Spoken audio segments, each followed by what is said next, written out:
না প্রাণ রে মনে হয় বাঁচবো না হারে ভুবনে।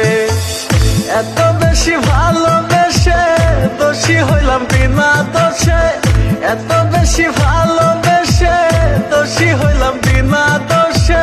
সাইরা গেলি জন্মের মতো কোন কারণে, ওরে ও জান রে নিস না প্রাণ রে মনে হয় বাঁচবো না হারে ভুবনে। ওরে ও জান রে নিস না প্রাণ রে মনে হয় বাঁচবো না হারে ভুবনে।